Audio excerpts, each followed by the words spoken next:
Good evening and welcome to the 2025 Candidates Forum, sponsored by the Wallingford Community Women in conjunction with Wallingford Government Media.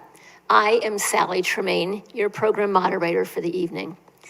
This segment features 4 of the 12 candidates running for the Board of Education. Christy Dorr cannot be with us tonight, but provided a statement, which I will read later. And Ray Ross, the Republican candidate, recently informed us he is unable to attend. But we do have 4 candidates here tonight for you to listen to. We ask that you in the audience please be respectful of everyone, even if you disagree with what is being said. We have much to cover, so please no interruptions from the audience and hold off clapping until the candidate's closing statement has been delivered. The format for this forum is as follows. The first part of the program will consist of questions asked of the candidates by members of the Wallingford Community Women, Deborah Hicks and Debbie Phillips. The first question will be asked of the first candidate, and that candidate will be allowed 2 minutes to respond. The next question will be asked of the second candidate, and so on. Each candidate, if they so wish, will have 1 minute after the question and answer period to provide commentary on any of the questions asked to another candidate. At the conclusion of the question and answer period, 3 minutes will be allowed for each candidate to deliver a closing statement. Before beginning the questioning, I would like to introduce the 4 candidates who are running for Board of Education who are with us tonight. From left to right, it's Kyler Allen, Democrat, Raj Doring, Republican, Maureen Reed, Democrat, and Marla Roscoe, Republican. So now I will ask our questioners. Debbie, please ask your first question of Kyler. Yes, Kyler. What is your most important concern regarding our education system at this time, and how do you propose to try to remedy that concern?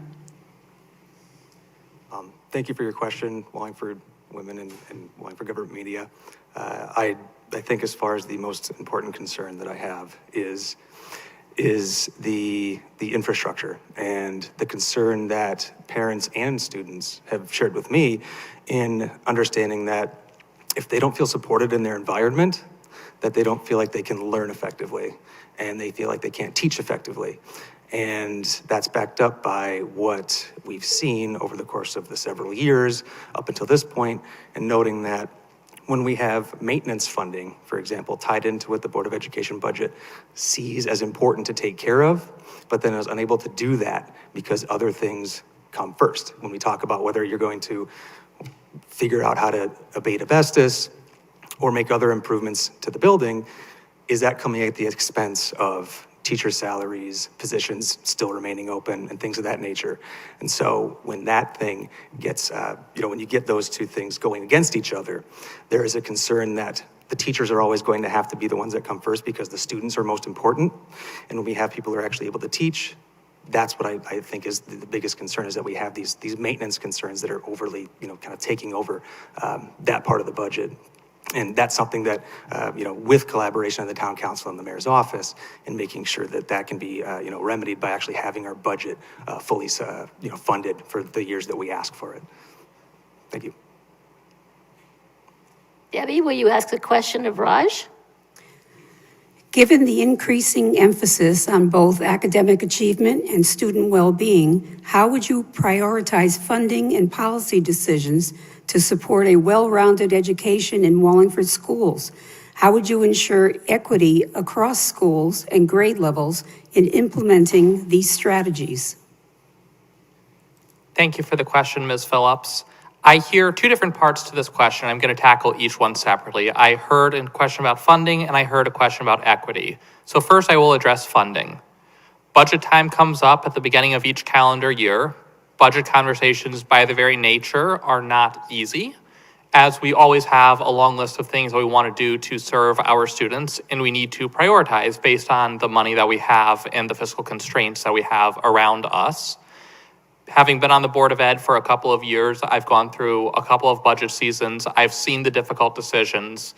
I've seen the way our board comes together as a group, all 9 of us, to do what's best for students. I'm really proud of what we have accomplished as a board. I'm very appreciative of the support that we have from the superintendent.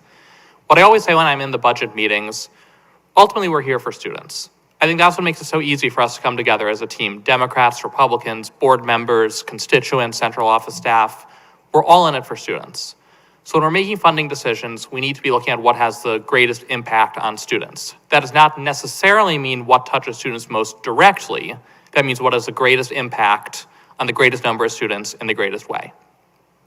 In terms of how we see equity across the school district, this happens at the boots on the ground level. What our teachers are doing in the classrooms, what our administrators are doing in the schools. Anyone who's seen me on the board knows that I'm a data geek. They know that I love diving into data. We get data a couple times a year of how students are doing on standardized tests. By no stretch of the imagination do I believe standardized tests are perfect. I'm not in any way saying that. However, it gives us really good data that we could break down as to what grade levels are struggling. We could break down high needs versus non-high needs students. We could break down by subject area.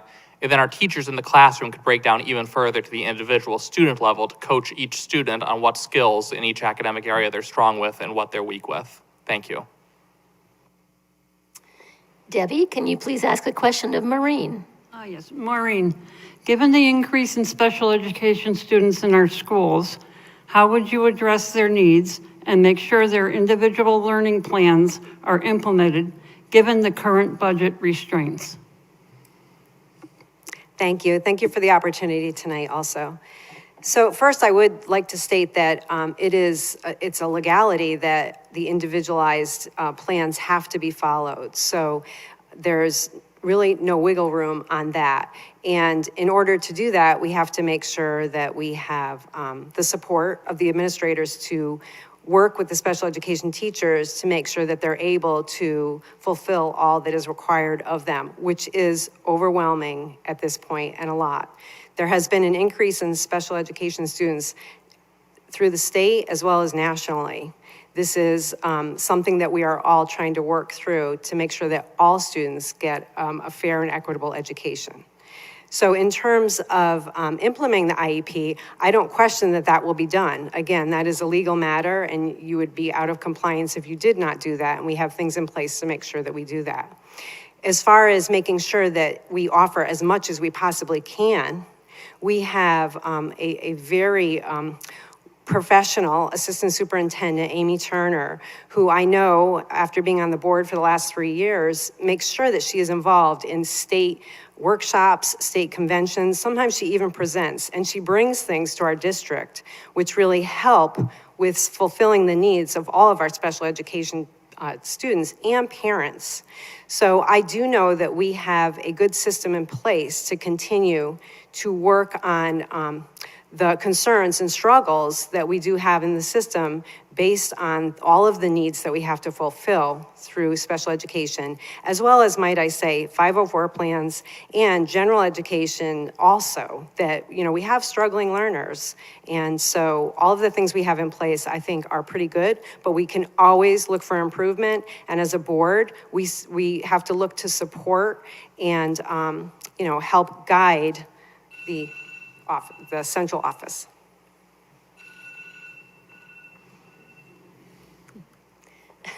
Debbie, could you please ask a question of Marla? Are you in favor of a cell phone pause during educational time? How do you plan to support teachers and staff in enforcing such a policy and communicate with parents about the benefits of such a plan? Thank you, Mrs. Phillips, for this question. Thank you to the Wallingford community women for this opportunity for candidates. I'm so glad you asked me this question. I absolutely agree with our current policy here in district for the cell phone pause. So this means, for those who are unfamiliar, you are able to have your cell phone in non-academic times, so things like lunch and after school, but during those academic scenarios, cell phones are to be put away. And I think this gives a great balance, and we have seen and heard from our administrators that this system is working, and it is totally in compliance with what the state guidelines are coming down. And I'm really proud of the fact that Wallingford is a little bit ahead of the curve. We did not need to go and change our cell phone policy based on state guidance that has been rolled out. We are right there already with a more strict policy, and I trust our administrators when they're saying that this policy is working. I know on the board we've recently discussed this policy and the idea of yonder pouches, which basically restrict cell phone use from bell to bell, meaning all day long, were discussed. And I truly believe that that might not be something that we need here in Wallingford yet, but I'm very open to continuing to have that discussion. It also comes with an $88,000 price tag, which I think we probably can spend that money in ways, a multitude of other ways. I also have a lot of respect for our teachers and really appreciate their ability to govern their classrooms. And so you asked, how are we going to implement this? It's by giving teachers what they need to be able to restrain the cell phones and knowing what type of vessel is going to be most appropriate for their class. And so it's giving the funds to our administrators that they can then dole out to our teachers to make sure that the policy is enforced. And we as board members write clear, concise policy that is easily enforceable. And I'm really proud that this is not an area where we are struggling here in Wallingford. Thank you so much. Debbie, could you ask a question, please, of Kyler? Yes, Kyler. Given the rising incidence of school violence in our country, do you feel that Wallingford's plan to limit and respond to violence within our schools is adequate? Please explain your response. If not, what would you change? Thank you for the question. So regarding what the plan is in understanding how Alice and the protocol works, the ultimate test is one that we don't want to ever have to know, is if it's effective or not. But research as far back as 2023 and 2022 have shown that implementing these plans and what Wallingford has done is, not Wallingford specific, but schools who have implemented these plans have felt that first off, staff have a better idea of what to do when responding to these kinds of emergencies. Students feel better supported in that realm. And ultimately, I think what's important too is when we have, for instance, resource officers in our schools, that we make sure that these officers are people who are part of our community. They're not somebody who's come from somewhere else, who doesn't have a vested interest in making sure that their town is safe. Maybe they know these kids, they know this community, they maybe went to school in one of our schools. And ensuring that no disciplinary actions have been, seen by these officers who are in our schools, and allowing that to, show the children that, while in some instances, in the most grievous instances, the police have let the children down in those schools. That's not the case for us, and it's because the Board of Ed is able to actually interview and make sure that those officers are people who are caring about their community and making sure that their schools are safe. Thank you. Debbie, can you ask a question of Raj? How do you plan to get consensus from the various community sectors about the 2 versus 1 high school issue? I was hoping I would get asked that question. Ever since I've been on the board, I have been very passionate about the 2 high schools versus 1 high school issue. As I said in my last response, we're all here for the students. The way we build consensus is by focusing on students and what's best for students. I acknowledge this is not an easy issue. I'm not in any way suggesting anyone who disagrees with me does not care about students. However, for me as a board member, when I'm looking at this issue, I see the best interest of students is very clear. There's a lot of information on our website about the 1 high school project. I would strongly encourage anyone listening to this to go to our website and find that page. If you can't find it, reach out to me. I will send it to you. There's a lot of great information that I cannot possibly capture in my response here tonight, so I'm not going to litigate all the issues about 1 high school. What I will say very briefly is that we have deteriorating buildings. We're at the point where we need to do something, and I want to be able to offer a state-of-the-art education to our students. I want to be able to give all resources to all students rather than splitting things between 2 schools. Additionally, having 1 building versus 2 buildings would be both a lower initial cost compared to renovating both schools as is, and would be lower maintenance throughout the lifespan of these buildings. I feel very strongly that 1 high school is in the best interest of students. I'm proud of the progress that we've made on this initiative so far. I look forward to continuing to work on this, and we just need to keep the best interests of students at the center. And to me, when we're looking at what's best for students, 1 high school is clearly the option to pursue. Thank you. Debbie, a question for Maureen. What do you see as the biggest challenge facing our students today, and what would you propose to do to remedy that? I think that our students are faced with a few challenges today. Starting with, if you look at the pace of the increase of technology over some of our lifetimes. And this is, what our children are trying to kind of grapple with, how to use it in an appropriate manner, and yet how to not overuse it and let it become the thinking for them. So specifically, as we move forward in education and in our district and other districts, we have to look at the whole concept of AI.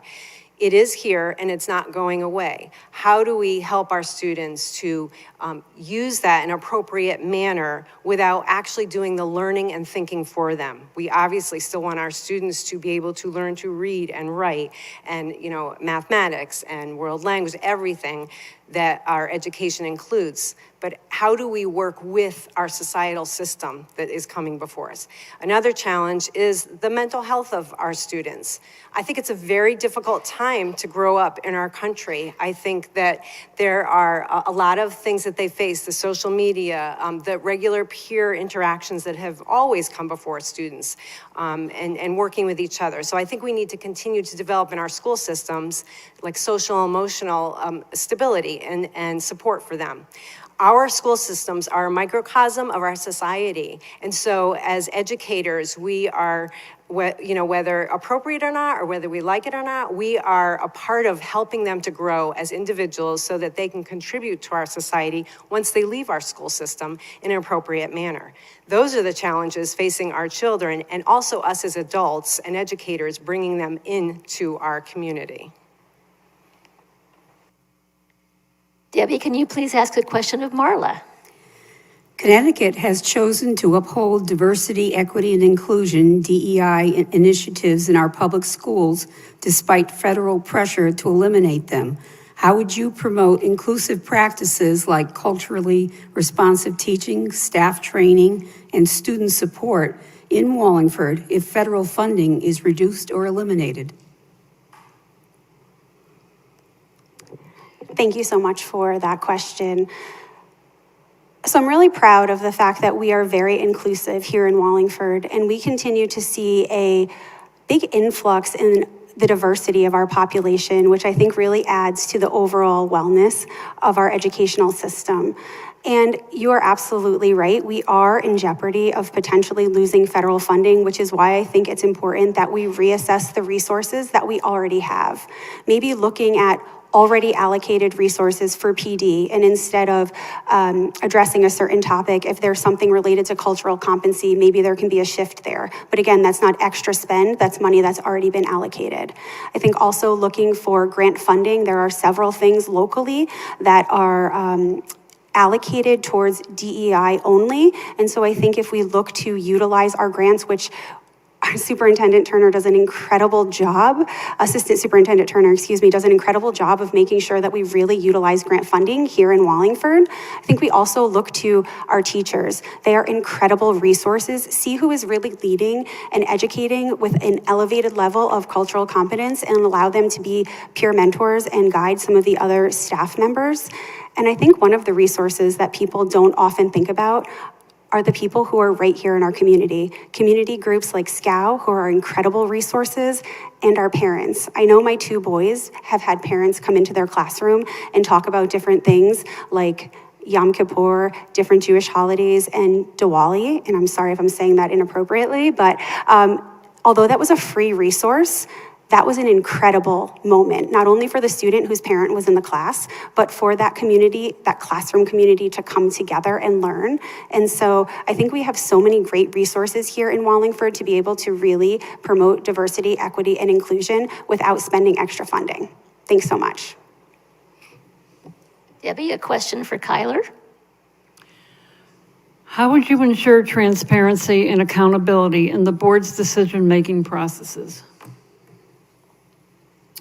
I appreciate that question because I was just thinking about it earlier and thinking that while our meetings and things like this, for example, are publicized and the community is here to hear what we have to say, parents are busy. A lot is going on in their lives from literally the moment they drop off their kid to the time they come and pick them up.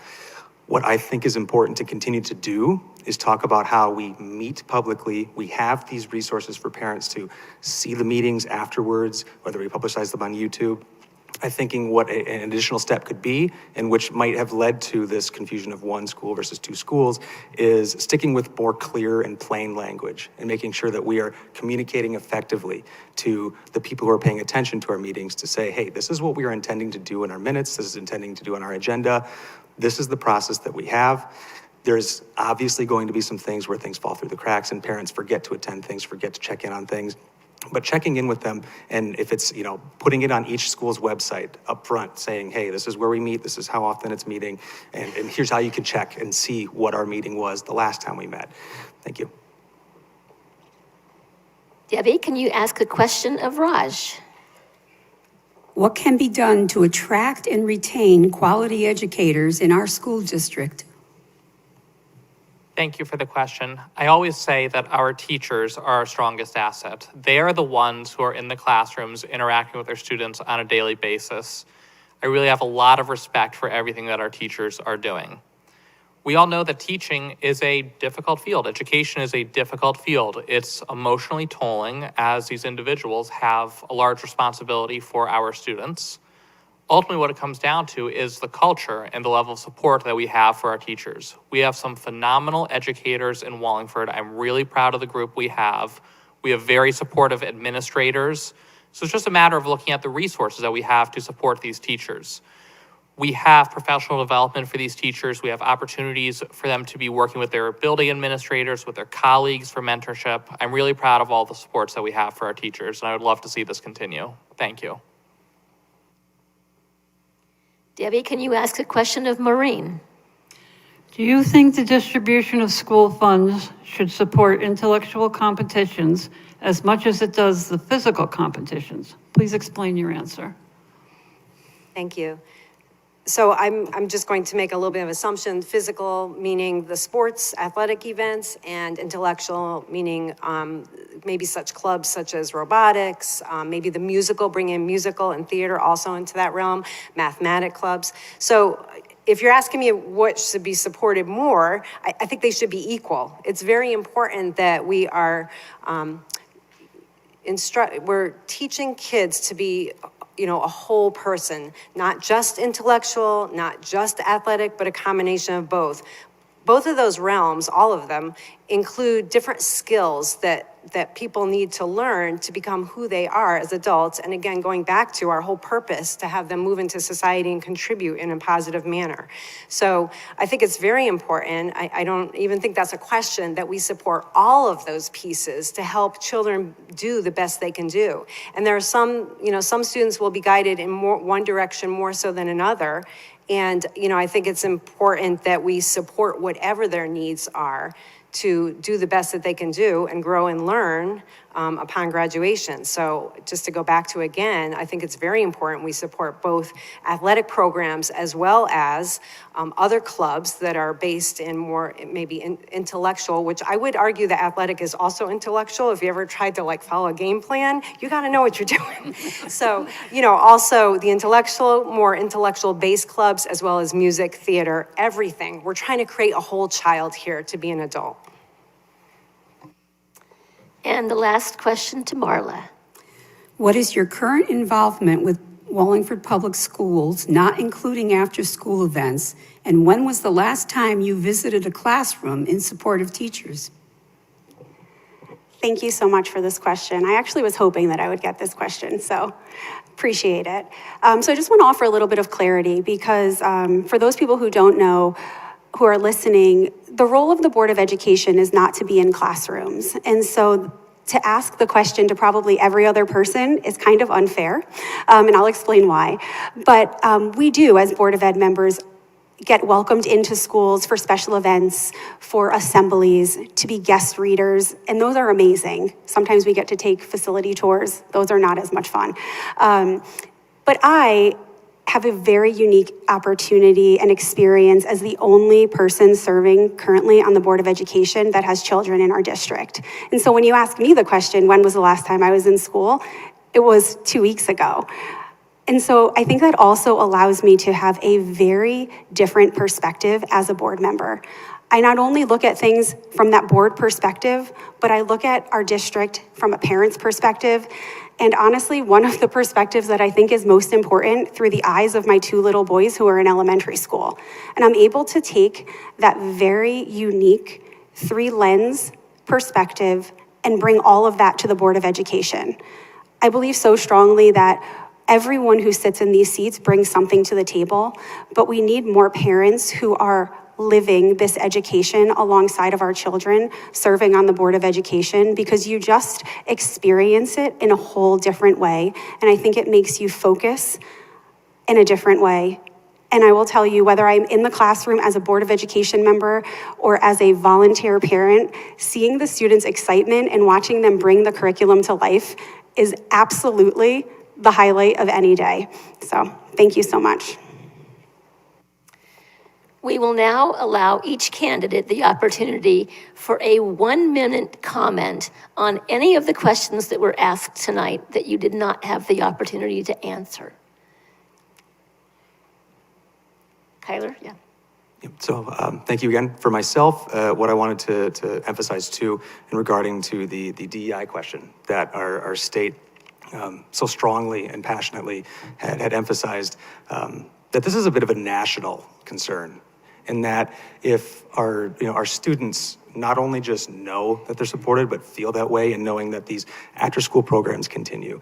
I had a great time going to Lyman Hall and seeing all the different cultures and the celebrations of that, and having the food. I didn't make it all the way down the line before I got too full, but those sorts of things I think need to be more emphasized. Not because they're not enough already, they definitely are, but to not feel like we're playing defense and to say like, well, we need to take a step back. Maybe you don't want to promote this too much. And in addition to that too, if there's such a topic of like book bans, for example, coming up and saying we don't need certain authors in our schools, to know that the Board of Ed is behind in understanding that needs to be representation in education, and knowing that an insular community ends up leading to a weaker community. Thank you. Raj? As I was listening to all the questions and answers, I was trying to keep mental note of any points that I might have answered differently or anything that I might disagree with. However, as I heard my 3 colleagues up here speak, I believe I echo everything that every one of them said to each of the questions, and therefore I have nothing further to add. Okay. Maureen? There are probably about 4 questions I'd like to comment on, but I will keep it short because I only have a minute. One would be the DEI. I thought Marla did an excellent job, or Dr. Roscoe did an excellent job of answering that. I would just like to add in, when I first saw that question as a possibility, I thought it's really important for us to understand we can call it DEI. You can give it any title you want, but the bottom line is we're trying to teach people empathy and how to take in other people's perspectives and be able to live together, even if we don't always agree. And then the other piece that I wanted to talk about was visiting the classrooms. I feel it's really appropriate to go to a classroom when we're invited in by the instructors. I don't want to disrupt the educational process, and I love to go in and read to students. That's one of my favorite activities throughout the year. And very lastly, I would say in the last few seconds is that as far as the most important concern of our educational system, I just want to say that I do think that Wallingford provides a strong educational system. Myself and my 4 kids are proof of that. And I think that there's always room for improvement in any district. And so we need to continue to work with our administration on that. And Marla? Thank you so much. I'm actually going to go back to a question that you asked me about the cell phones, because when I was thinking about this question, I had a laundry list of things to say, and then I ran out of time. And so I neglected to say the most important thing, and I wrote it down to myself in bold letters here. When we take cell phones away during academic learning, it allows us to focus on education. It is the most important thing that we are doing here as part of the Wallingford Board of Education and Wallingford Public Schools. I also think it allows us to minimize some of those less than smart behaviors that could happen during academic times with a cell phone. So knowing that as a parent, there's their third part to that question was, what do you do as a parent? I think you educate, you communicate as to why this policy is in existence. And as a parent, anything that improves my child's academic proficiency and helps to keep them safe and out of the way of cyberbullying, I'm a big yes for that. And I would imagine all their parents would be too. Thank you. Thank you all. Now we come to the part of the program where each candidate will have 3 minutes to do a summary. But before we do that, I would like to read the statement provided by Christy Dorr. Dear Wallingford, thank you to the Wallingford community women for organizing and hosting this event and for giving me the opportunity to provide this statement.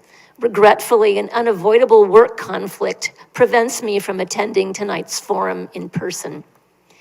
Every child deserves access to a high-quality public education. I am personally committed to making this happen as a member of your Board of Education. As an accountant with over 20 years of experience, I understand responsible budgeting, strategic planning, and financial transparency. I will work collaboratively to ensure not only every student has the opportunity to thrive, but also every dollar spent truly supports learning and growth. As a mother of a 5th grader, I have firsthand experience with our school system.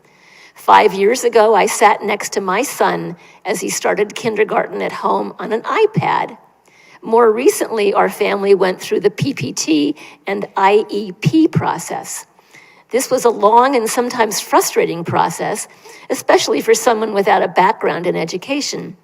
During this time, I spent countless hours in the school and in the classroom with my son. I had a front row seat to observe the struggles our children and teachers are facing and gained a true appreciation for the current school environment. Wallingford is a wonderful town, and our students deserve the very best. If elected, I will be a fiscally responsible board member who is genuinely invested in a strong, supportive educational environment for all. I thank you for your time and consideration. I invite you to reach out to me via our website, I can't read the small print, voteblue04692.com, where you can find my contact information and information on all the amazing Democratic candidates running for office this year. Thank you and best of luck to my fellow candidates. Christy Dorr. We will start the 3-minute summary statements in reverse order, starting with Marla. Thank you so much for this opportunity again. I really appreciate it. And I think I'll just leave you with these few simple words. So as a mother and the current chair of the Board of Education, before I make any big decision, I ask myself this one question: is this what is best for our children? Dr. Seuss reminds us, unless someone like you cares a whole awful lot, nothing gets better, it surely will not. Well, I can tell you, I care a whole lot. I care a whole lot about the children who sit in our classrooms, about the teachers who work tirelessly to inspire them, and also about our families who entrust the Wallingford Public School System and the Board of Education to help to guide their students. Over the past 2 terms serving on the Board of Education, I am proud that I have served with collaboration, with transparency, and a real respect for families and taxpayers. But in my heart, I know there is still so much more work that needs to be done. I'm excited and honored for the opportunity to be able to continue to grow our school system, to encourage our teachers, and to allow our students to feel seen, heard, and reach their limitless potential. It would be a great honor to continue to serve on the Board of Education, and I will continue to serve you with compassion and perseverance, because our children are still writing their stories, and I know if we work together, we can make them absolutely extraordinary. Thank you so much for your time, and I appreciate your vote. Maureen? Thank you again for this opportunity. I'll start by saying that I'm an educator of over 25 years, and everything I've done in my career is about my passion for education and for making sure that all kids receive what they need in order to become stronger academically and good people. So any of the decisions that I make as a board member of the last 3 years are based on what's best for kids. I try to keep that right in front of me in my perspective. I feel that the board members, I respect my colleagues very much, and I feel that we work hard together to make sure that we are guiding our central office staff and educators in the right direction for kids. I also feel that I would really like the opportunity to continue to serve this community. I think that my decisions should be, and hopefully are based on what the community feels, not just my perspective or my opinions. I serve all of you and want to make sure that your voice is heard.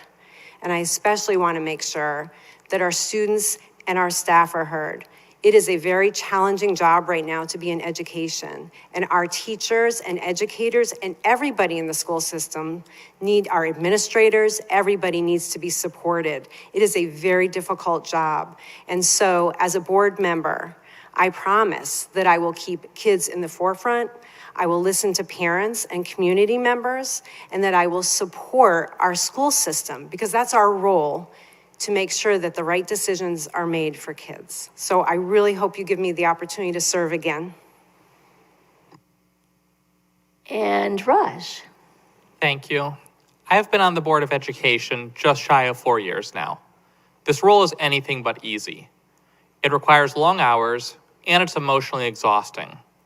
Towards the end of last school year, around town at a school event, I happened to run into a Wallingford teacher who taught me when I was a student at Moran.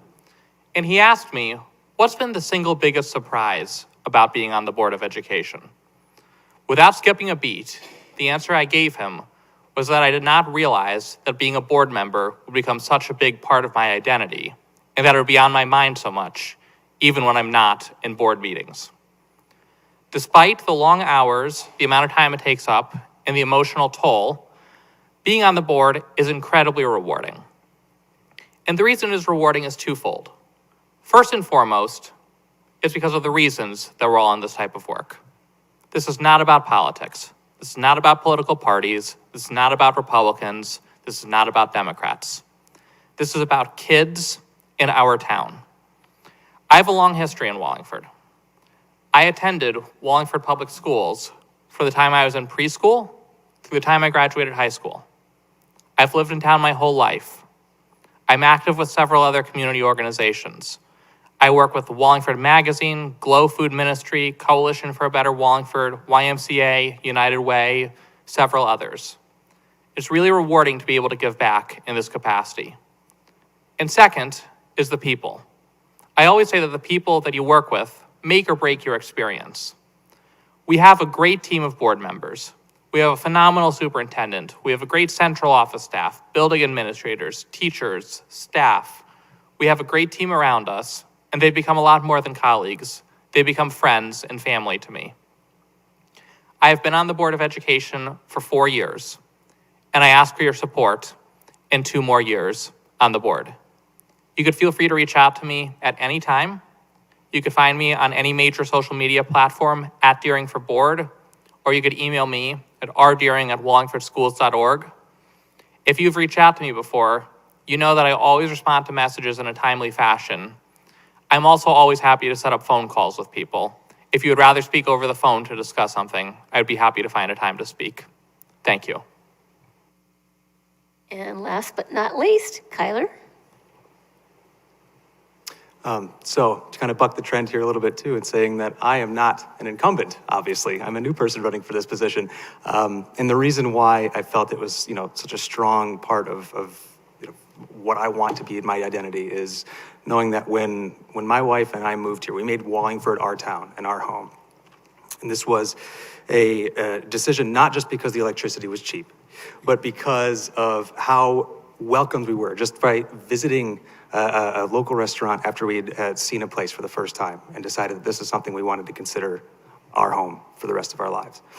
And as we dug into what some of the issues that the town has been toiling with and dealing with for quite some time, schools were the biggest one that kept coming back for me. Everybody in town wanted to ask me, well, What are you going to do about these schools? Is it going to be one school? Is it going to be two schools? What are we going to do about making sure that our students are supported, our kids actually have a future in seeing themselves stay here like my wife and I did when we moved here? And I think over the 5 years that, collectively 10, with my wife also being a psychologist, but the 5 years in graduate school that it takes to get to that point, empathy is something that you just build and build and build over time. Hearing stories from other people's perspectives, getting to understand their lived experience and knowing what is most important to them, and knowing that this community has been struggling, they've been striving for a connection to this school system again. They want to make sure that whatever is built up in this new school image, that there's something there that reflects the community that they once loved, that they know that they're proud to say, I'm from Wallingford, I've lived here all my life. There's this part of this town that I never want to give up. And it's something that I am so excited to call, and I'm looking forward to call as a part of my identity, and saying that when I say I'm from Wallingford, it's not something to say as just a matter-of-fact part of my story or part of my biography. It's something I am proud to exclaim and say that, I live in Wallingford. Not only is the electricity cheap, but the school systems are awesome. We care about our kids, and these kids actually want to stay in town. Thank you. Thank you. I think we can applaud now for all 4 of our wonderful candidates.